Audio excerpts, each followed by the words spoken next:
Dile que tú eres mía, mía, tú sabes que eres mía, mía. Tú misma lo decías cuando yo te lo hacía.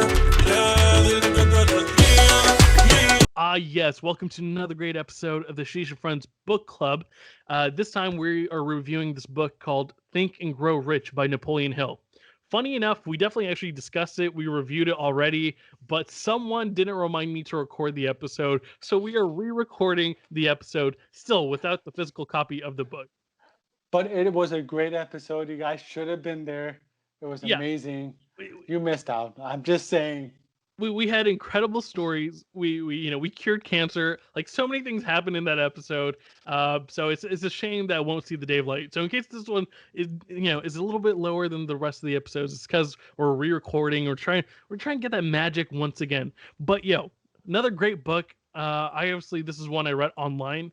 I had an online copy of it. But what are your thoughts about the book, Ryan? And what were your biggest takeaways from this book?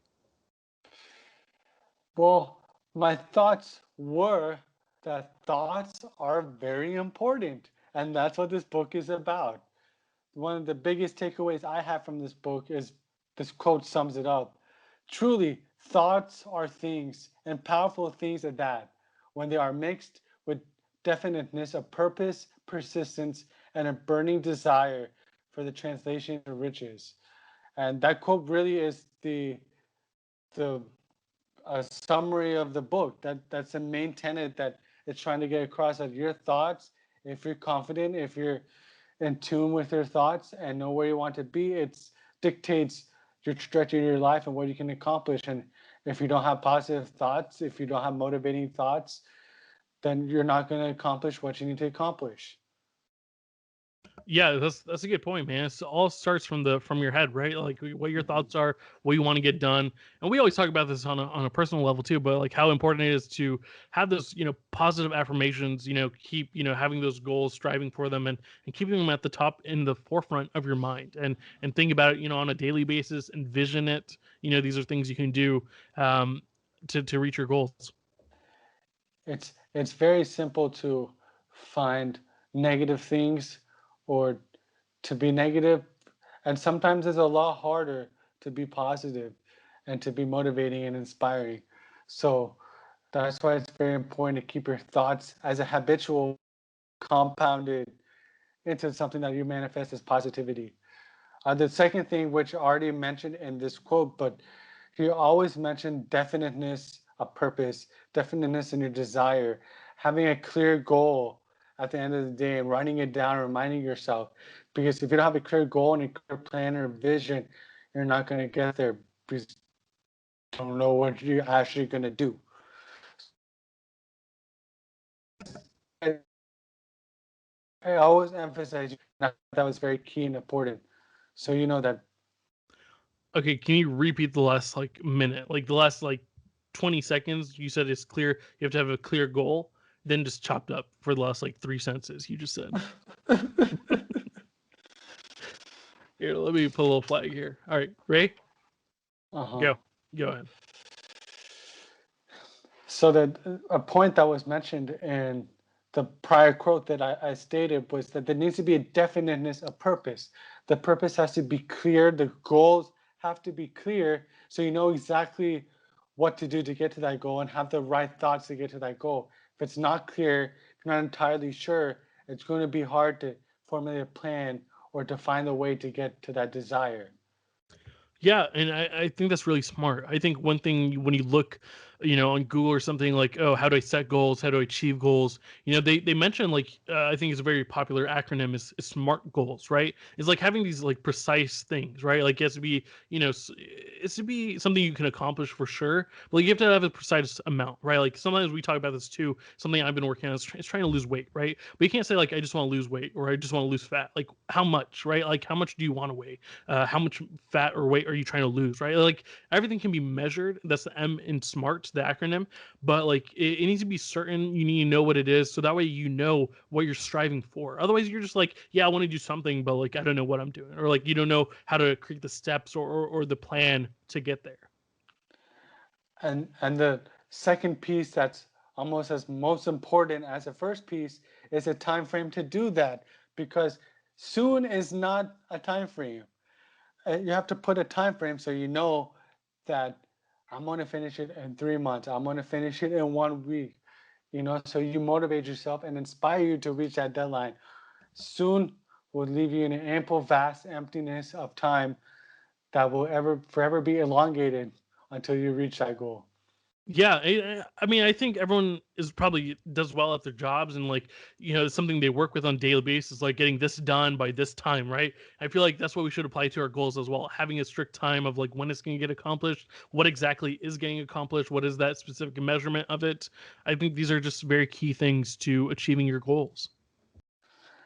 And the second point among that achieving your goal, sometimes there's setbacks. But Napoleon Hill in this novel, in this book, he mentions the term temporary defeat. And I really love that term because, let me put in the quote. He said, opportunity has a sly habit of slipping in by the back door, and often it comes disguised in the form of misfortune or temporary defeat. So it's multifactorial because a lot of times there are setbacks, there are things that seem as failures or that you won't be able to reach your goals. But in essence, they said if you persevere to the point after that defeat is when most of those opportunities arise. And so just holding on, persevering to that point will get you those opportunities that you need. And I really love that term temporary defeat because Napoleon Hill never believed in the point that you failed. And he mentioned that the only time you ever fail is when you think you failed. And the exact quote is, no one ever is defeated until defeat has been accepted as a reality. And so I love that. I love the way he described and detailed and thinks about defeat and failure. Yeah, and it's an old phrase, but it's like failures are the stepping stones to success, right? Like and this I mentioned last time too, but like Big Sean has a line like, "Look at my life, it's lessons on lessons," right? Like you gotta take these failures as lessons, right? But you also have to grow, you have to adapt, you have to learn from them. Otherwise, you're gonna keep repeating the mistakes. Like I always joke with my dad when he tells me this phrase of like, "Oh, failures are the stepping stones to success." I'm like, yeah, but like they could also be the stepping stones to more failure, right? Like if you don't actually like adjust your plan, if you don't actually learn from the mistakes you've gone through, then you're gonna keep repeating the same mistakes, right? It's gonna keep snowballing into bigger issues. So I think it's very important to learn from these failures, right? But it's not like you should take them as a personal thing, right? Like you should learn from them, grow from them, and then move forward. Um, there's another quote about failure that I want to bring up real Mhm. quick. Is like every failure brings with it a seed of equivalent success, and I really love that. It's because it is. You take the loss right now, and you're just like, oh man, what am I gonna do? But like basically, like you're learning how to get better. How things you should change. And real quickly, I want to talk about Power of Habit by Charles Duhigg. We talked about it at that point when we reviewed the book, but he mentions like it's important to know how to get from point A to point B, right? But it's just as important, if not more important, knowing what kind of roadblocks are going to come in your way, right? And roadblocks to me are those type of failures, right? Like things that can stop you from getting to where you want to be. So it's important to kind of strategize and know how to overcome these things. And if they do come your way, overcoming it, going through it, but like moving on and continuing your stride to get to where you want to be. I agree with everything you said. I think this book makes it clear, and for me, it makes it clear that you define what a failure is, and you can look at it as a failure in a negative, or like we were talking about, you can think more positively and take those failures and look at it. What did I experience? What did I learn? And take the positive and the success from it and become better. And it always reminds me of when you go LinkedIn.com or you see these articles that have all these famous people like Oprah and athletes and celebrities that failed multiple times, but then found their way to get into, having the Oprah show or becoming an actor or becoming an elite basketball player, whatnot. And it's very inspiring. And that's what these remind me of. They had all these failures, but they made it into a success. And actually reminds me of the Michael Jordan quote that you miss 1,000 shots that you do not take. Or Michael Scott. I paraphrase it. It's probably not not as accurate, but it's true. If you think everything is failure and you don't take any more shots, well, that's the reality you accept as a failure, and then you ultimately fail. But if Yeah, you take maybe one more shot, that may be the shot you make. right. I mean, we always talk about this is approached like in every way, right? Like jobs you apply to, whatever it may be. Like Mark Cuban has this good quote, like every single no gets you closer to a yes, right? And it is the truth. Like there's so many different quotes around this, and things like, even if, like you mentioned, if you look on LinkedIn or you hear good people's stories of like how they reached the success, some of them are just like, yo, I'm not even that smart, right? Like I just worked hard and I never gave up. And it is, just putting those reps, doing the best you can, and never give up. And I think that plays a big role. you know um was there anything else that you took away from this book, or any other quotes you had, Ryan? No, actually, you took one of the quotes I had, but I think those are the main tenets of this book. Really, if you're gonna take away anything from this book, it's those points, and then it gives you exercises and lists that kind of break down some of the detriments, some of the things you should do, some of the things you shouldn't do, some of the factors you should look out that can be detriment to reaching your goals, and and then some actionable items that you can do. But I think if you take away at least the points that your thoughts dictate your life basically and your success, I think uh, that's the most important takeaway. And actually, I really like the first example that the book gave to illustrate this, about a guy by last name Barnes, that his goal, he wanted to work with Thomas Edison. That's what he wanted to do. And he gave up his job. He traveled to Thomas Edison and said, I want to work for you. Because he was determined, he was confident. And Thomas Edison said, I'll give him a shot, see what he can do. And he did great. And he actually was one of the reasons why Thomas Edison was able to actually become a very well-known business, because of the things this gentleman did. So Yeah. that was very inspiring, seeing that he just went and said, I want to do whatever I can do to work with you, Mr. Edison. And he did. No, for sure. Like you mentioned, he gave up his job, and he's even mentioned like he didn't have enough money to get a train ride to go visit Edison. Right? He actually just like hitched a ride on a freight train. And when he went there and met Edison, Edison looked at him like what a weirdo, right? Like I don't know about this guy, but like the fact he saw the determination like in his eyes. He's like, yo, he sacrificed so much to get here. Why not? I'll work with him and see what he's got. And I think that's just great. I love the stories of sacrifice, and just if you know what you want in life, just go for it, right? Give it your all, and see what happens.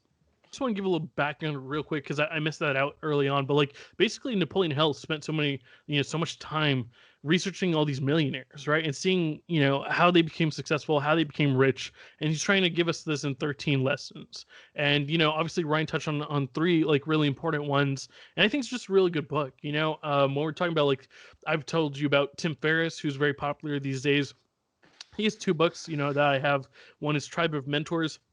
The other is Tools of Titans. And he basically does the same thing. He actually interviews them, chapter by chapter, discusses the takeaways.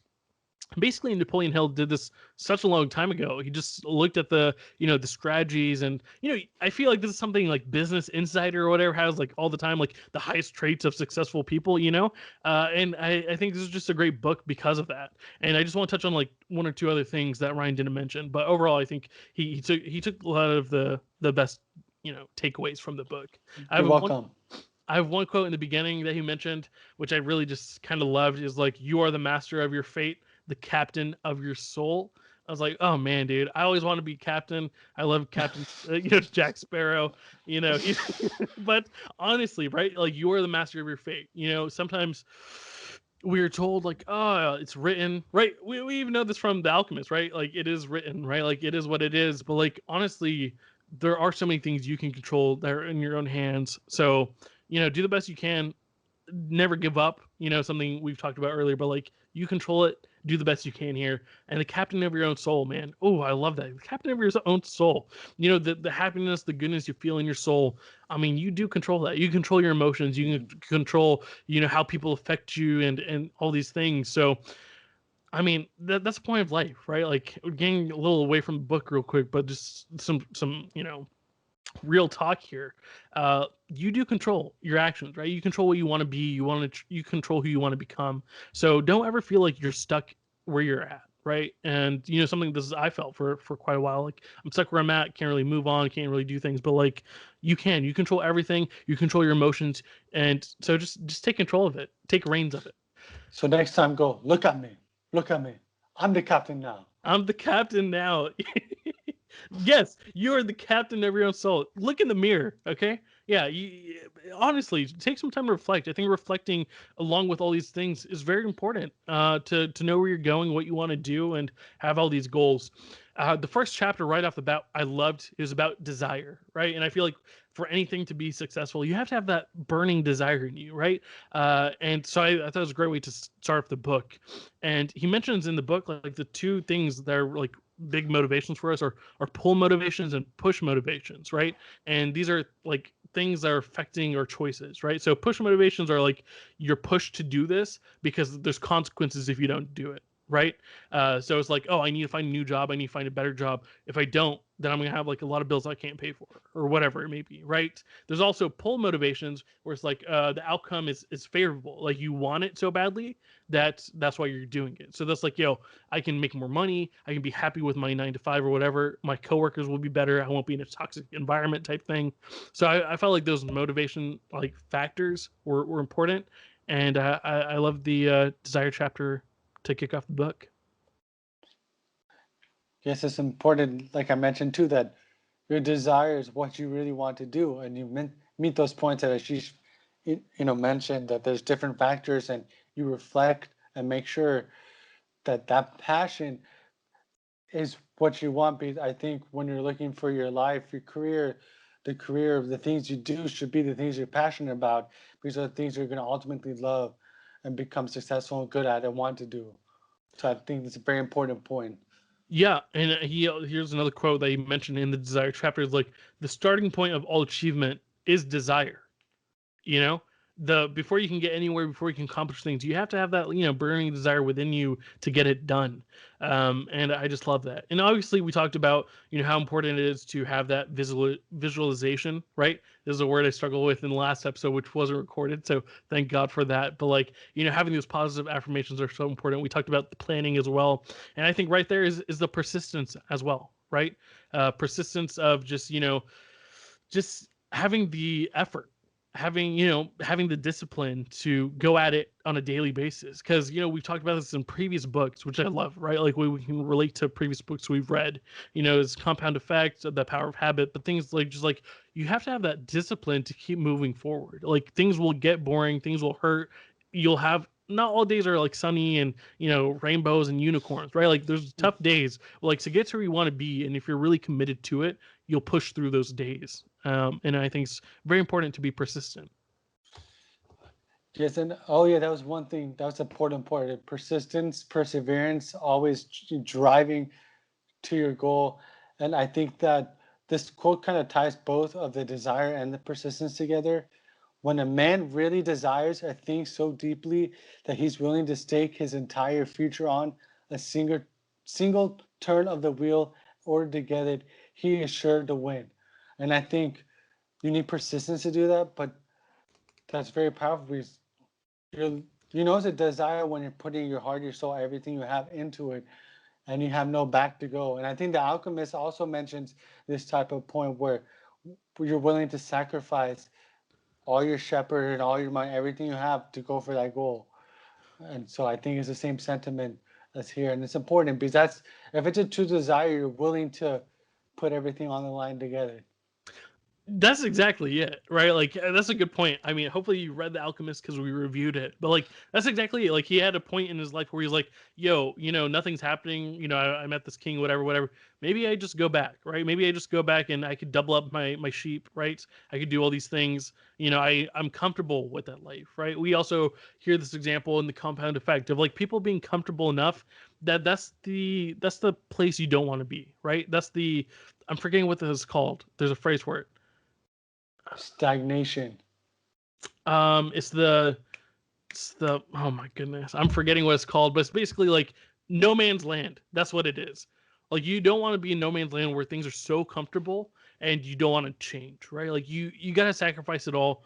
And I think at worst you come up with this valuable lesson. You can come up with a new plan and move forward. But at least like you get the ease of mind that at least you tried for your goals. At least you went all in for it. I think it's a win-win situation.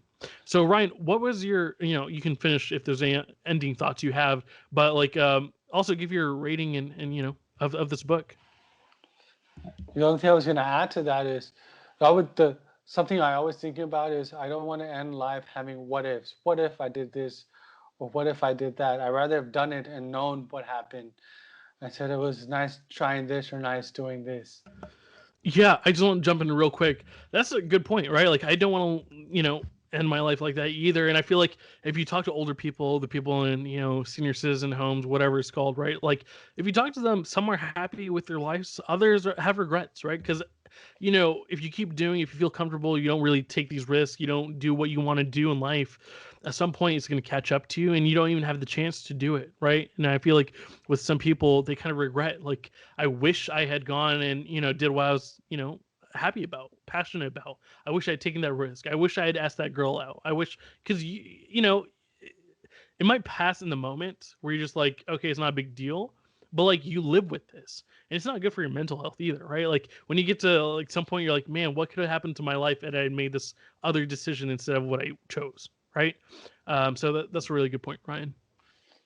Yeah, and the second point and the last point before I get to my uh, rating is that I think with change, at least for me personally, when anytime I change, it's difficult because usually you're comfortable in your current lifestyle or what you're doing at the moment, whether it's in your job or relationship or what have you. You're comfortable in that, and that's the normal, the usual, what you do. And when you look at change, it feels so out of your comfort zone, so different. It's like, why should I change when I'm comfortable? But then sometimes it is uncomfortable. It's a lot of your comfort zone, and you change, and then it's better, and it's just you learn things and you do things you didn't think you would do. And so I think in the moment when you're so used to that comfort, change seems daunting and unnecessary and negative, but in reality, it's actually positive and actually worth it at the end of the day. You just have to go do it. Yeah, I think that's a great point, Ryan. It seems scary, right? But you never know until you try it, right? Like I think that's another old phrase, whatever. So I don't want to keep having all these cliches out here, but that's the point. Like you need to try it, you need to live it, and I think it is scary to move on from something you're comfortable with. Whether it's your family, your friends. I think friends, especially your friends and work, right? If you feel like you're making enough money, you're just like whatever. This will pay the bills. Oh, my friends are good enough, right? But like you can do better, right? Like you can meet new people, you can, apply to new jobs, you can make more money, you can have a better work environment. And it seems so nice, but like if you keep staying where you are, like nothing's gonna change. You're just gonna be in this continuous vicious cycle. And with that, I'm going to give my rating for this book out of 5. It's For always been me, out. It's always been out of five, Ryan. So yes, thanks for but I want to be very double down. specific. Yeah, I want yeah. to be very specific. For me, I give this book a 4.2. Wow, And higher than your original rating. By the way, I'm gonna yes, look up on. I felt a little rough because it is a good book. I like Napoleon Hill's writing style. I I like the purpose of the book, the points of this book, the way it was organized. The reason it goes down a little bit is because towards the end of the book, I felt like it got dense in terms of there's a lot of lists, a lot of really a lot of lists and information of positive traits to have. These are a bunch of positive traits. These are a bunch of elements or detriments that could deter you from being successful. All these things, and very dense for me at the end of the book, and that made it hard to read. And I don't think it's a book that you can sit down and read in a couple of days. I think you have to spread it out because it is dense. And so for those very specific reasons, I have to give it a 4.2. But other than that, the thing I really loved about it, especially in the first couple of chapters, a lot of really amazing quotes like the ones we mentioned, and that's amazing. I like the stories with Thomas Edison. Really, that one is the one I remember from it. but that's the one I like the most out of all of them.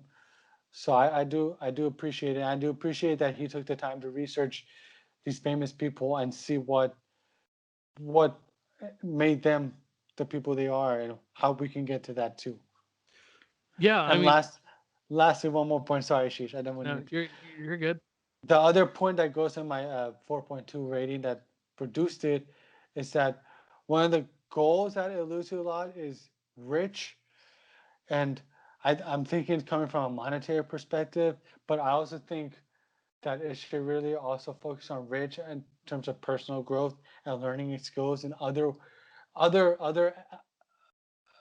perspectives of life that you can become rich on than just monetary. Yeah, no, that's a good point. Obviously, the title says rich. I think maybe it should say wealthy. Wealth meaning, monetary wise, but like even the knowledge and doing things you love and trying to reach your goals. So I'm gonna give a 4.5 out of 5. I think that's what I gave it last time, Oh and wow, you gave it the same score the last time. yeah. I'm very authentic, Ryan. Okay, I think Ryan watches too much Chopped. All right, the way he's breaking down, he's like, "This is a reason we had to chop you." Okay, because a little too salty. You No, forgot. I was You, watching too much Shark Tank. For these reasons, I'm out. well, I mean, your detail. Yeah, you're Mark Cubaning it out here, but I've been watching a lot of Chopped. Honestly, that's why I was mentioning Chopped. You forgot the mystery ingredient. But no, I give it a 4.5 out of 5 because I think the good thing is I'm gonna give it pros real quick. He does break it down like chapter by chapter. These are the traits you want, and I feel like as someone that wants to learn, someone that wants to grow, having a book that's actually not that long either, right? It's a pretty short book. Having all these traits and values is invaluable. It's fantastic, and I think is a great resource for that. The reason I'm deducting a little bit is, like you mentioned, it does. He even mentions it, so it's not a surprise. But like you have to take it chapter by chapter. It's something you have to digest slowly, right? It really has to sink into you. And as someone that wants to get through books quickly, this didn't really fit with my style. But I think the lessons were valuable. The book was really good. And so I think 4.5 out of 5. It's a solid read, and anyone could really benefit from this book. So I'm not trying to take away from this book.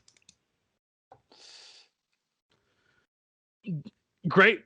So actually, probably one of our lowest rated books so far, but like that's take that with a grain of salt. Like Chopped, but like honestly, this is a great book, and I'd recommend it if you haven't read it yet. If you have, please let us know what your thoughts are, what your biggest takeaways are. If there's any great quotes that we missed and didn't let you know about. Next up, we got this great book. It's called Never Eat Alone. We got that up next. I don't have the book on me right now. I was reading it, so I took off the cover here. I don't want to be called out for that. It's when you have a hardcover book, man, you got to take off the cover, dude. It's really hard to read. That's fair. I thought you were just reading the cover. I was confused. Yeah, I'm still. This very short book. I'm still on the back panel right now. This pamphlet. But we're very excited for the book. Like I always say, thank you so much for tuning into this episode. We appreciate it so much. We're learning so much from it, and that's basically so great for us. And I'm very happy about that. But like, I'm so glad to share it. If there's any books you want to recommend, please let us know. And you can always find which books we're reading on our Instagram or our Twitter. So check that out. Until next time, we are out. See ya. Dile que tú eres.